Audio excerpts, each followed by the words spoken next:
Good morning class. आज हम topic शुरू कर रहे हैं commercial electrochemical cell. Electrochemical cell तो आपको पता है क्या होती है। केमिकल एनर्जी जिनके अंदर इलेक्ट्रिकल में चेंज हो जाए उन्हें हम इलेक्ट्रोकेमिकल सेल कहते हैं। तो जो रेडॉक्स रिएक्शंस होती हैं उनको यूज करके, क्योंकि रेडॉक्स रिएक्शन हो रही है, कोई केमिकल चेंज हो रहा है, उस केमिकल चेंज को हम किस में कन्वर्ट करवा देते हैं, इलेक्ट्रिकल एनर्जी में। ठीक है ना। तो अब कमर्शियल का मतलब क्या होता है? कमर्शियल का मतलब होता है जो यूज में आए, पर्पज में आए। जैसे हर इलेक्ट्रोकेमिकल सेल को हम यूज नहीं कर सकते। क्यों नहीं कर सकते? क्योंकि कमर्शियल होने के लिए, कमर्शियल का मतलब होता है जैसे हम रोजाना जिसे यूज कर सके बार बार, तो उसके लिए दो रिक्वायरमेंट है। दो रिक्वायरमेंट कौन सी है कमर्शियल होने के लिए? सबसे पहले तो इजीली पोर्टेबल होना चाहिए। वो पोर्टेबल का मतलब होता है जहां आप उसको अपने साथ ले जाना चाहें, जहां आप जाना चाहें अपने साथ लेके जाएं। तो उसको लाइट होना चाहिए और कॉम्पैक्ट होना चाहिए। ठीक है ना। ज्यादा बड़ा भारी भरकम हो जाता है तो फिर उसको आप कैरी नहीं कर सकते। अब जैसे आप कोई वॉच रख रहे हो अपने पास, तो वॉच के अंदर जो सेल है वो क्या है? इलेक्ट्रोकेमिकल सेल है, और वो कमर्शियल लेवल पे है। क्यों? क्योंकि वॉच इतनी छोटी सी है और उसमें भी और छोटा है।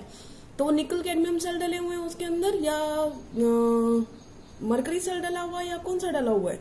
तो कौन सा डले होते हैं वॉचेस के अंदर? अभी तो डिजिटल चली हुई है, नहीं तो पहले मरकरी सेल डलते थे। अभी पुरानी कभी देखा होगा छोटे छोटे बटन टाइप आते हैं ना, तो मरकरी सेल होते हैं वो। तो वो क्या है, कितने छोटे हैं। दूसरा, घड़ी जो आपके घर में दीवार घड़ी लगी होती है उसके जो सेल लेते हो आप, नॉर्मल जिसको आप सेल बोलते हो, एक पेंसिल सेल आता है वो भी छोटा, वो उससे छोटा होता है। तो ये सब क्या है? हल्के हैं, कॉम्पैक्ट है, आप आराम से उनको कैरी कर सकते हो। तो एक तो रिक्वायरमेंट हुई किसी भी इलेक्ट्रोकेमिकल सेल को कमर्शियल होने के लिए कि उसको छोटा होना चाहिए और कॉम्पैक्ट होना चाहिए, ताकि अच्छी तरीके से हम इजीली उसको कैरी साथ कर सके जहां जाए। Voltage should not drop much during use. जो उसका वोल्टेज वो जितना देगा, ऐसा नहीं है कि एक बार यूज थोड़ा सा देर किया, 1 सेकंड बाद उसका वोल्टेज कम हो गया, 2 मिनट बाद और कम हो गया, ऐसे नहीं होना चाहिए। उसको एक लगभग थोड़ी बहुत कांस्टेंट वोल्टेज देनी चाहिए। तो ये तो हो गई रिक्वायरमेंट। रिक्वायरमेंट के हिसाब से हम फिर अगली स्टडी करेंगे कि अब हमारे पास कौन कौन सी कमर्शियल सेल है। तो बेटा कई बार क्या होते हैं, बच्चे कंफ्यूज जाते हैं सेल में और बैटरी में। मैं वही बता रही हूँ, जब एक हमने लिया, सिर्फ कोई हमने एक रेडॉक्स रिएक्शन के साथ हमने कोई इलेक्ट्रोकेमिकल सेल रखी हुई है, तो वो सिर्फ एक सेल है। लेकिन अगर बहुत सारी सेल को हम सीरीज में कनेक्ट कर दें, ठीक है, तो वो क्या बना देंगे हम? बैटरी। ठीक है ना। इसको अगर मैं दिखाना चाहूं तो आप एक सेल को, जैसे आप फिजिक्स में बनाते हो, तो आप एक सेल को कैसे दिखाते हो? ये प्लस और ये माइनस, ये क्या है? ये सेल है। ठीक है। और अगर बैटरी दिखाओगे तो कैसे दिखाओगे? मैंने यहां पे 3 सेल जोड़ दी एक साथ, ये प्लस है और ये माइनस टर्मिनल है। तो जब ये है तो ये क्या है? ये क्या थी? सेल। ये क्या है? बैटरी। क्योंकि हमने 3 सेल्स हैं, उनको किस में जोड़ दिया? सीरीज में जोड़ दिया है। ठीक है ना। तो ये डिफरेंस होता है सेल में और बैटरी में। इतनी बात समझ में आ गई। अब हम आते हैं इनकी टाइप्स पे। Types of commercial cells. तो 3 कैटेगरी होती है, एक प्राइमरी सेल, एक सेकेंडरी सेल और एक फ्यूल सेल। अब जो प्राइमरी सेल होती है, प्राइमरी सेल किसे बोलते हैं? जिनको एक बार आपने रेडॉक्स रिएक्शन करवा दी, बस वो एक बार हो जाएगी, आप उसको दोबारा नहीं करवा सकते। ठीक है ना। तो इसका मतलब वो क्या, कितनी बार यूज होगी? सिंगल यूज होगी, और हम उसको रिचार्ज नहीं कर सकते। ठीक है ना। जैसे आप घर में घड़ी में सेल डालते हो, आप एक ही बार यूज करते हो, फिर उनको थ्रो कर देते हो। जब बैटरी डिश हो जाती है उसकी, या सेल डिश हो जाता है, तो हम क्या करते हैं कि भाई इसकी लाइफ खत्म हो गई, अब इसको थ्रो कर दो। तो सिंगल यूज है। ठीक है ना। उसको आप दोबारा से रिचार्ज नहीं करवा सकते। तो ऐसी सेल्स को क्या बोलते हैं हम? Dry cell. मतलब उसका एग्जाम्पल है ड्राई सेल का, प्राइमरी सेल बोलते हैं उनको। तो उनको हम एक ही बार यूज कर सकते हैं। इसमें 2 एग्जाम्पल हैं जो हम पढ़ेंगे, आपके सिलेबस में है, ड्राई सेल और मरकरी सेल। ठीक है। उसके बाद हम आ रहे हैं सेकेंडरी सेल्स पे। तो सेकेंडरी सेल्स है, तो आप इसके नाम से ही देख लो, प्राइमरी तो पी से पहला है तो एक ही बार करेगा बस काम। सेकेंडरी मतलब बार बार। ठीक है ना। तो यूज ओवर इन अगेन, इसका मतलब बार बार आप उसको यूज कर सकते हो। कई बार कैमरे के लिए सेल आते हैं ना अलग से, कभी देखना येलो कलर का उसके ऊपर लगा होगा, लिखा होगा निकल कैडमियम। तो वो मतलब क्या है? वो वाले सेल जो होते हैं वो रिचार्जेबल होते हैं। आप उसको दोबारा से चार्जर के अंदर डाल के रिचार्ज कर सकते हो। वो वाले होंगे, या आपके घर में इन्वर्टर की बैटरी रखी होगी, आपकी लाइट चली जाती है घर की तो कैसे चलता है, उसी से चलता है ना, और जब लाइट आती है तो वो चार्ज हो जाता है। इसका मतलब वो कौन से टाइप की बैटरी हुई, वो सेकेंडरी के अंदर आएगी, ठीक है ना। तो सेकेंडरी सेल्स जो होती है उनको बार बार यूज कर सकते हैं और रिचार्ज कर सकते हैं with the help of electricity. इसमें हमारे पास 2 एग्जाम्पल हमने स्टडी कर लिए हैं, एक जो हम करेंगे अभी लेड स्टोरेज बैटरी और nickel cadmium cell. Nickel cadmium cell बताया छोटा सा होता है, जितना आपका नॉर्मल सेल होता है ना जो घड़ी में डलता है वैसा ही होता है, बस वो अलग कंपोजिशन से है और उसको रिचार्ज कर सकते हैं बार बार। अगला हम आते हैं तीसरी कैटेगरी, फ्यूल सेल्स। तो जो फ्यूल सेल्स है, नाम से पता चल रहा है फ्यूल का मतलब क्या होता है कि ईंधन, ठीक है ना। तो ईंधन को क्या करेंगे, जलाएंगे, तो वहां से जो एनर्जी प्रोड्यूस होगी कंबशन से, फ्यूल को जलाने से, वो हम क्या करेंगे, कन्वर्ट कर देंगे इलेक्ट्रिकल एनर्जी में। समझ में आया। तो हमारे यहाँ पर क्या हो रहा है, जो केमिकल एनर्जी थी जो फ्यूल्स के अंदर मौजूद थी, उसको जब हम बर्न कर रहे हैं, हम कोई भी फ्यूल लेंगे, चाहे हाइड्रोजन गैस लें, चाहे ऑक्सीजन लें, चाहे मीथेन लें, तो ऐसे फ्यूल्स को हम कंबशन करके एनर्जी को प्रोड्यूस करेंगे और उस एनर्जी को किस में कन्वर्ट कर देंगे, इलेक्ट्रिकल एनर्जी में। आपके जो यहाँ पर अंडर सिलेबस है वो है H2O2 फ्यूल्स है। तो ये आपने सारी स्टडी करनी है जो एक एक करके हमने बताया। बस आपको इन दोनों के बीच में डिफरेंस ध्यान रखना है। कई बार पूछ लिया जाता है, primary cell only single use, can not be recharge, secondary cells can be use over and again because they can be recharge by passing electricity और इलेक्ट्रिक करंट। तो ये हो गया। अब हम शुरुआत कर रहे हैं पहली सेल से, ड्राई सेल, ठीक है। तो ड्राई सेल क्या होती है, क्या कैथोड एनोड होती है, वो हम स्टडी करेंगे। तो हम सबसे पहले प्राइमरी सेल स्टडी करेंगे और सबसे पहले हम आ रहे हैं ड्राई सेल पे। जो ड्राई सेल होती है बेटा, जब भी आप कोई सेल बनाओ ना, उसमें 3-4 चीजें आपने याद रखनी है। सबसे पहली एनोड क्या होती है, फिर उसके अंदर कैथोड कौन है, फिर उसके अंदर इलेक्ट्रोलाइट कौन सा है, ठीक है ना, और फिर एनोड की रिएक्शन कि एनोड पे हुआ क्या, फिर कैथोड की रिएक्शन। ये कर लोगे तो ओवरऑल रिएक्शन तो आ ही जाएगी। अगर किसी का डायग्राम है तो वो भी देख लेना। अब सबसे पहले मैं बताती हूँ कि कौन एनोड है कौन कैथोड है। पहले तो आप ये समझो ड्राई सेल कौन सी वाली की बात कर रही हूँ मैं। ड्राई सेल होता है जिसको आप नॉर्मली जो सेल लेते हो मार्केट से, कोई वॉच में डालने के लिए या किसी टॉय में डालने के लिए, कोई भी बच्चों के जितने टॉयज होते हैं सब में आजकल सेल डालते हैं 3 या 4। तो अब हम बात कर रहे हैं ड्राई सेल के अंदर होता क्या है। सबसे पहले तो जब आप देखोगे उस सेल को, तो मान लो हमने ये सेल बनाया, ठीक है ना। एक तो उसके ऊपर ऐसे ढक्कन सा होता है, थोड़ा सा ऊपर की साइड उभार होता है, ठीक है ना, ठीक है ना। उसके ऊपर कैप लगी होती है शुरुआत में जब आता है, फिर उसको हटा के हम यूज कर सकते हैं। बड़े वाले जो रेडियो के सेल होते हैं उनकी बात करियो, नहीं तो नॉर्मल सेल में कैप नहीं आती। अब यहाँ पे जो है हम बनाते हैं कि क्या होता है। तो ये जो है हमारी, उसके बाद ये मैं जो बना रही हूँ, ये डायग्राम बना रही हूँ उसका, कौन है कैथोड और एनोड दिखाने के लिए। तो ये हमने डायग्राम बनाया। तो अब इसमें समझ लो, जैसे आपने सेल देखते हो तो सेल में जो ऊपरी तरफ उभार होता है, तो वहां पे आपको मेटल की कैप लगी होती है। उस मेटल की कैप कभी आप उतार के देखोगे तो आपको एक ब्लैक कलर की रोड दिखाई देती है ना, तो जो ग्रेफाइट की बनी होती है। तो ये कैथोड की तरह काम करती है यहाँ पर। और उसके बाद ये जो बाहर कंटेनर होता है, ये सारा आपने देखा होगा, आपको ऐसा लग रहा होगा किसी मेटल का बना है। उस मेटल का नाम है जिंक।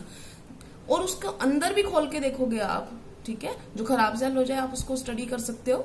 जब आप उसको ओपन करके देखोगे तो इस रोड के बिल्कुल साथ एक अलग मटेरियल था जिसको हम बोलते हैं कि वो कार्बन और MnO2 मिक्स कर रखा था, मैंगनीज का ऑक्साइड प्लस में कार्बन। और उसके जो बाहर था वो था पेस्ट अमोनियम क्लोराइड का और जिंक क्लोराइड का, ठीक है। तो ये तो हो गई इसकी स्ट्रक्चर। अब इसमें कौन कैथोड है कौन एनोड है वो हम स्टडी करेंगे, ठीक है। मैं एक बार दोबारा बता रही हूँ क्या है। ये जिंक का कंटेनर है, ये एनोड की तरह काम करेगा, ये जो ग्रेफाइट रोड है ये कैथोड की तरह काम करेगी। इसके ऊपर ये मेटल कैप लगी हुई है और यहाँ पर इसके अंदर दो तरह के पेस्ट है, एक इस रोड के साथ है जिसके अंदर MnO2 प्लस में कार्बन है और यहाँ पर पेस्ट में अमोनियम क्लोराइड प्लस में जिंक क्लोराइड है। अब बात कर रहे हैं हम कि यहाँ पे एनोड कौन है, तो आपको सामने दिखाई दे रहा है एनोड कौन है, जिंक कंटेनर, तो मैंने सिंपल जिंक लिख दिया। ठीक है, उसके बाद आपसे कोई पूछता है अगर कैथोड कौन है तो आप क्या कह सकते हो कि कौन है, ग्रेफाइट। ठीक, अब इलेक्ट्रोलाइट कौन है इसके अंदर, बेटा जो यहाँ पर इलेक्ट्रोलाइट का की तरह काम कर रहा है वो ये सब लिख देते हैं जो यहाँ पे लिख रखा है, क्या है NH4Cl। मेन तो ये दोनों ही है बेटा, लेकिन अगर आपको ये दिखाई दे रहा है तो आप ये भी लिख सकते हैं, लेकिन मेन यही दोनों है। ठीक है ना, इलेक्ट्रोलाइट। अब बात करते हैं एनोड पे क्या होगा। सबसे पहले तो बेटा चाहे इलेक्ट्रोलिटिक सेल हो चाहे इलेक्ट्रोकेमिकल सेल हो, एनोड पे हमेशा क्या होना चाहिए, ऑक्सीडेशन। तो यहाँ पे भी क्या होगा, ऑक्सीडेशन। तो अगर ऑक्सीडेशन होगा और हमारी एनोड कौन है, जिंक है, तो कौन सी रिएक्शन होगी बताओ। जिंक जो कंटेनर था जो कौन सी अवस्था में है, सॉलिड स्टेट में है, वो किस में जाएगा, वो ब्रेक हो जाएगा, मतलब ब्रेक नहीं कह सकते आप इसको, कहोगे वो अपने इलेक्ट्रॉन लूज करेगा और वो आयन फॉर्म में चेंज हो जाएगा और यहाँ पर कितने इलेक्ट्रॉन देगा, 2 इलेक्ट्रॉन देगा। Loss of electron is called oxidation. तो यहाँ पे क्या हो रहा है, ये ऑक्सीडेशन। ये रिएक्शन समझ में आ गई। अब हम आते हैं कैथोड की रिएक्शन। अब कैथोड में क्या होगा, तो कैथोड में कौन है बेटा, यहाँ पर इसके पास में देखो कौन है, देखो ग्रेफाइट तो एज ए सिर्फ इलेक्ट्रोड की तरह काम कर रही है ना यहाँ पर, उसके साथ में देखो क्या चीज है, MnO2। तो यहाँ पे MnO2 कौन सी अवस्था में है, ये सॉलिड स्टेट में है। यहाँ पर ये चला जाएगा एक्वस में, इसकी स्टेट नहीं लिखी थी मैंने। ये इतना ना हो सॉलिड एक्वस तो आप सिंपल Zn2+ लिखा ना, कोई दिक्कत नहीं है। तो ये है सॉलिड स्टेट में और अमोनियम क्लोराइड तो एक्वस फॉर्म में है, तो ये NH4+, इसका कौन सी फॉर्म, एक्वस प्लस। अब जो ये 2 इलेक्ट्रॉन इसने लूज किए ये क्या करेगा, एक्सेप्ट, और एक्सेप्टिंग ऑफ इलेक्ट्रॉन या गेन ऑफ इलेक्ट्रॉन हम क्या कहते हैं, रिडक्शन। आप भूल गए हो तो यहाँ पे लिख सकते हो, लॉस ऑफ इलेक्ट्रॉन हो रहा है इसलिए ऑक्सीडेशन, और गेन ऑफ इलेक्ट्रॉन हो रहा है इसलिए रिडक्शन। ठीक है, हो गया। अब ये एक्सेप्ट करके बन क्या रहा है, यहाँ पे देखो, यहाँ पे MnO2 जो है वो अपनी दूसरी फॉर्म में चेंज होगा, Mn2O3 हो गया ना रिड्यूस। यहाँ पे इसका ऑक्सीडेशन नंबर निकालो कितना आएगा, +4। यहाँ पर निकालो आप कितना आएगा, +3। रिडक्शन इन ऑक्सीडेशन नंबर या डिक्रीज इन ऑक्सीडेशन नंबर क्या होता है, डिक्रीज इन ऑक्सीडेशन नंबर क्या होता है, रिडक्शन ही होता है ना। इंक्रीज इन ऑक्सीडेशन नंबर देखो यहाँ पे क्या गया, ये 0 से किस पे गया, +2 में। तो इंक्रीज इन ऑक्सीडेशन नंबर या लॉस ऑफ इलेक्ट्रॉन ऑक्सीडेशन होता है, और डिक्रीज इन ऑक्सीडेशन नंबर या गेन ऑफ इलेक्ट्रॉन रिडक्शन होता है। ये तो ये बनाई, तो एक चीज इसकी बनाई है, जो यहाँ पर अमोनियम क्लोराइड दिखा रहा है, यहाँ पे ये क्या बना देगा बेटा, ये अमोनिया गैस निकलेगी। यहाँ पर बैलेंस हम कर लेते हैं एक बार, Mn2O3 ये बैलेंस, ये अब गैस है क्योंकि निकलेगी तो, और प्लस में यहाँ पर कुछ बच गया, ये वाटर बच गया। ठीक है ना, तो ये हो गया हमारा पूरा। तो यहाँ पर आपको दिखाई दे रहा है कि +4 से किसमें गया है, +3 में रिडक्शन। यहाँ पे क्या दे रहा है, ऑक्सीडेशन। एनोड पे बेटा हमेशा क्या होगा, ऑक्सीडेशन होगा। ठीक है, और कैथोड पे क्या होगा, रिडक्शन होगा। इतनी बात समझ में आ गई। इसके बाद हम जो कर रहे हैं कि ये हो गया हमारा एनोड की रिएक्शन, ये हो गई हमारी कैथोड की रिएक्शन। ओवरऑल रिएक्शन अगर कभी कोई पूछ ले तो इनको जोड़ दो, बस जो कट रहा है इनमें से काट दो। क्या कट रहा है, 2 इलेक्ट्रॉन कट गए। ठीक है, तो ओवरऑल रिएक्शन अगर मैं लिखना चाहूं तो आप लिख सकते हो, ओवरऑल रिएक्शन लिखेंगे हम, ओवरऑल रिएक्शन क्या होगी, सॉरी, तो ये क्या होगी, देखो यहां से आप निकाल लो, जिंक +2 MnO2 प्लस आप अगर स्टेट्स ना लिखो कोई दिक्कत नहीं है, ठीक है ना, ये ना लिखो कोई दिक्कत नहीं है। 2NH4 प्लस, देखो ये तो ये कैंसिल आउट हो गया, अब कोई बचा नहीं है। यहाँ पर कौन बचा है, जिंक 2 प्लस, यहाँ पे Mn2O3 और 2 मोल्स ऑफ अमोनिया गैस। ये हो गई हमारी ओवरऑल रिएक्शन, ठीक है, इतना समझ में आ गया। अब आपसे कई बार जो क्वेश्चन पूछे जाते हैं उनका आंसर मैं दूंगी। यहाँ पर एक आधी बार इसमें से कई बार ये क्वेश्चन नहीं पूछा जाता, ये सब पूछा क्या जाता है कि कई बार जो होती है ये अगर हम यूज नहीं भी करते ना तो भी ये अपने आप खराब हो जाता है सेल, तो वो क्यों होता है, ठीक है ना, मतलब हमने यूज भी नहीं किया और इसकी लाइफ भी खत्म हो गई, वो कैसे। तो हम बोल रहे थे कि हमने क्वेश्चन लिख लिया उसका, why dry sales do not have a long life, कि उनकी एक मतलब जल्दी खत्म हो जाते हैं, हम आपको यूज भी नहीं कर रहे तो भी जल्दी खत्म हो जाते हैं, तो उनकी लॉन्ग लाइफ क्यों नहीं होती है। तो उसका रीजन ये है कि हमारा जो इलेक्ट्रोलाइट था जिसमें अमोनियम क्लोराइड था, अमोनियम क्लोराइड हालांकि आपको एक सॉल्ट नजर आ रहा है, लेकिन ये सॉल्ट बना किसकी वजह से था, अमोनियम हाइड्रोक्साइड की वजह से और HCl की वजह से। ये बात पता है आपको, ये जो सोल्ट बना किस बेस और एसिड की वजह से बना मिलके, NH4OH और HCl। पानी निकल जाता है ना जब कोई एसिड और बेस दोनों मिलते हैं, तो ये पानी निकल गया और ये बन गया क्या, NH4Cl। तो अब ये बताओ HCl के कंपैरिजन में NH4OH कैसा है, बहुत बहुत वीक है। तो इसका मतलब ये वीक बेस है और ये स्ट्रॉन्ग एसिड है। तो जब इन दोनों के बीच में ये सोल्ट बना, इन दोनों के मिलने से, तो कौन अपना इफेक्ट दिखाएगा, एसिड दिखाएगा। तो NH4Cl का जो करेक्टर होता है वो एसिडिक होता है, इसलिए यहाँ पे मैंने एसिडिक लिखा है, ठीक है।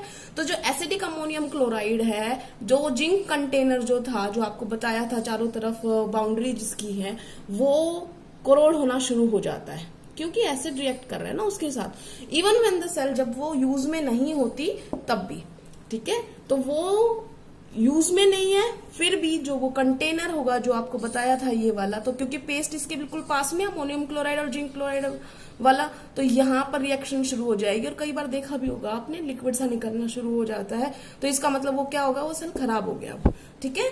तो इस वजह से इसकी लॉन्ग लाइफ नहीं होती है। एक इसमें क्वेश्चन और आता है ड्राई सेल में, आता नहीं है जस्ट, लेकिन आपको पता होना चाहिए, ये वाला आता है जरूर। तो अमोनिया जो है वो जो इसमें लिबरेट हुई गैस की तरह पे, तो वो क्या ऐसे ही लिबरेट होती है, नहीं, वो जैसे ही हमने उसके अंदर अमोनिया लिबरेट होती है, तो आपने ध्यान किया होगा हमने अमोनियम क्लोराइड की रिएक्शन लिखी, हमने MnO2 की रिएक्शन लिखी, लेकिन हमने किसका कुछ नहीं किया, जिंक क्लोराइड का। वो जिंक क्लोराइड इसीलिए ऐड किया गया है कि जो अमोनिया होती है जैसे ही वो बाहर निकलती है इसके साथ, मतलब बाहर मतलब उस सेल को छोड़ के नहीं, जैसे ही वो बनी है, जैसे वो बनी कैथोड के ऊपर, वैसे की वैसे अमोनियम क्लोराइड के साथ वो इंटरेक्ट करेगी और तभी की तभी वो कॉम्प्लेक्स सॉल्ट बना देगी। आपका पूरा चैप्टर आएगा इन कॉम्प्लेक्स सॉल्ट का, जिनको कोऑर्डिनेशन कंपाउंड बोलते हैं, ये वो सॉल्ट बना देगी। तो ये जिंक क्लोराइड है, मिक्स किसके साथ बन के, अमोनिया के साथ मिक्स होके ये कॉम्प्लेक्स सॉल्ट बना रहा है, ठीक है। हालांकि अगर मैं इसका नाम लिखूंगी तो आपको समझ में नहीं आएगा, लेकिन फिर भी बता देती हूँ। 2 है तो डाई अमीन, और फिर 2 के लिए फिर से हम करेंगे डाई क्लोराइडो और जिंक, ये नाम है। लेकिन आपको ये नाम नहीं लिखना अभी, क्योंकि आपको ये समझ में भी नहीं आएगा मैं क्या बोल रही हूँ। आपका जब चैप्टर आएगा उसमें IUPAC नोमेनक्लेचर आएंगे, तब आपको ये नाम समझ में आ जाएगा। तो हमारा ड्राई सेल कंप्लीट हो गया है। हाँ, एक चीज रह गई है हमारी कि इसकी वोल्टेज कितनी होती है ड्राई सेल की। तो आपको देखो कितनी चीजें याद रखनी है जो मेनली आप सेल यूज कर रहे हो। तो एनोड याद रखना है, कैथोड याद रखना है, ठीक है। उसके बाद इलेक्ट्रोलाइट क्या है वो याद रखना है, एनोड कैथोड पे क्या रिएक्शन है वो याद रखना है, वोल्टेज याद रखना है। तो वोल्टेज तो याद होनी ही चाहिए। इसकी वोल्टेज जो होती है बेटा 1.25 वोल्ट से 1.5 वोल्ट तक होती है, ठीक है ना। 1.25 वोल्ट से 1.5 वोल्ट तक होती है, ठीक है।